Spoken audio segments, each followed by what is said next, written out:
हम तो जानते नहीं है। इस तटबंध के निर्माण में हमारी आबादी ना उजरे, हमारे घर ना उजरे, हमारा आशियाना ना उजरे, और हम जो सिर्फ कृषि पर मुनहसर करते हैं, कृषि पर डिपेंड है, वो हमारी कृषि योग्य भूमि बर्बाद बची रहे और अस्थायी हल निकले। ऐसा नहीं कि आज लॉलीपॉप पकड़ा दे, तटबंध उधर से जा रहा है, कुछ नहीं होगा। बाद में पता चला कि हम तो अभी नदी से डूब रहे थे, कल चल के तटबंध के निर्माण के बाद पूरी आबादी मेरी डूब जाएगी। और भी लोग हैं, सभी लोगों से हम बारी बारी से बात करेंगे और आप लोग हमारे साथ जुड़े रहिए। ये मुद्दा बहुत अहम है, ये हमारे लाइफ से जुड़ा हुआ मुद्दा है। आप बताइए, आप क्या कहना चाहेंगे? आज ये मीटिंग किसान संघर्ष मोर्चा की तरफ से टेरागाज कॉलेज में हुई। अभी जो ये महानंदा बेसन जो हमारा रितवा नदी है, जो दोनों तरफ तटबांध बनना है, तो जो इसकी दूरी हम लोग को जो समझ में आ रहा है, जो पोलिंग हो रहा है 3 किलोमीटर दूर है।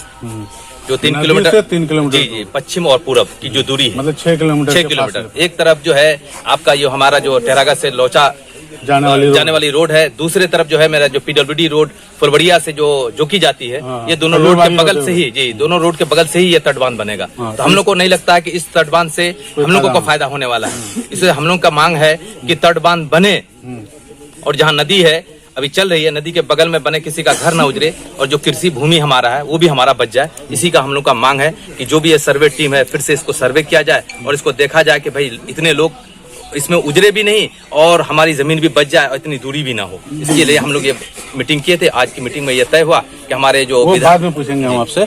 तो रतवा नदी जो नेपाल से आती है और यहाँ पे हर साल भारी तबाही लेकर के आती है। इस नदी में 6 महीने तक ही पानी रहता है, लेकिन इस दरमियान ये दर्जनों गांव, सैकड़ों एकड़ जमीन को बर्बाद कर चुकी होती है। ये नदी एक तरह से डांस करती है, हर साल 2 से 3 किलोमीटर खिसकती रहती है, जिससे लोग यहाँ बहुत परेशान हैं और लोग चाहते हैं कि बाहर नदी कटाव का अस्थायी समाधान निकले।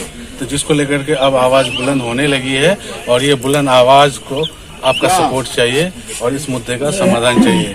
सिर्फ ये टेरागाज का मामला नहीं है, दिगल बैंक का भी मामला है, ठाकुरगंज का भी मामला है, कोचा धामन का भी मामला है, बाकी आगे बैसा हम और बैसी और सालमारी का भी ये मामला है। आप बताइए, आपके पास लेट से आएंगे हम, आप बताइए यहाँ के मुद्दों पर आज क्या बात हुई, क्या चाहते हैं आप? हम लोग किसान संघर्ष मोर्चा के बैनर तले एक मीटिंग रखे थे, जिसमें यहाँ का स्थानीय मुद्दा है कि महानंदा बेसिन परियोजना के तहत जो काम शुरू होने जा रहा है, जिससे नदी के दोनों छोर लगभग 3 किलोमीटर पश्चिम, 3 किलोमीटर पूर्व के दायरे में ये बांध बनने जा रहा है, जो नहीं चाहिए, जिससे इसको एकदम बिल्कुल ही नहीं चाहिए। इसमें कई गांव ही उजर रहा है।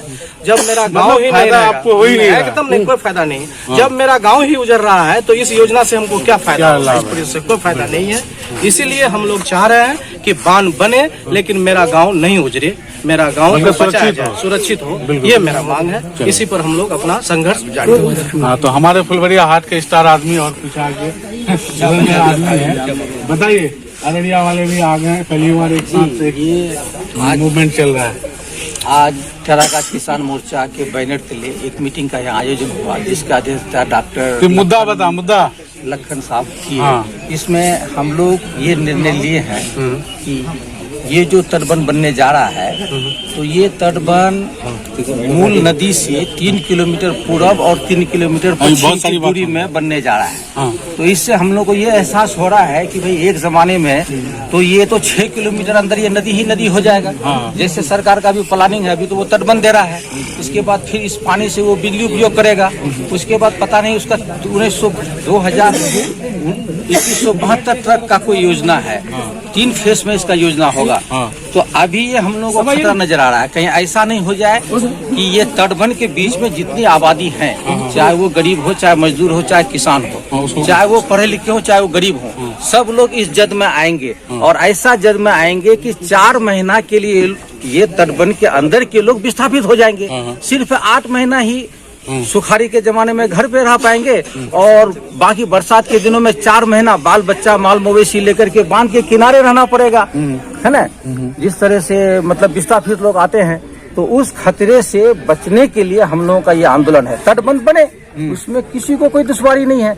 तटबंध ऐसा बने जैसे गुजरात में साबरमती में बना है, दोनों किनारे को बांध दिया, उसको 100 फीट 150 फीट डिप करके पानी का वहीं से अपना उपयोग करने लगा फायदे के लिए। अब ये क्या योजना है कि भाई वो तो हो गया वो योजना, सुपौल और सहरसा के तरह। सुपौल और सहरसा का योजना नहीं, वो योजना ये हो गया कि मछली को पानी से बचाने के लिए डांगी में रख दीजिए कि ठंडा बहुत है। अच्छा, इस ठंडक में मछली मर जाएगा। अच्छा। तो मछली को तालाब से उठा के आप बांध में रख दिए धूप सुखाने के लिए। अच्छा। कि कुछ गर्मी होगी तो फिर मछली को पानी में डाल देंगे, वो बेचारा जिंदा रहेगा। तो ये तो बंदर की कहानी हो गई।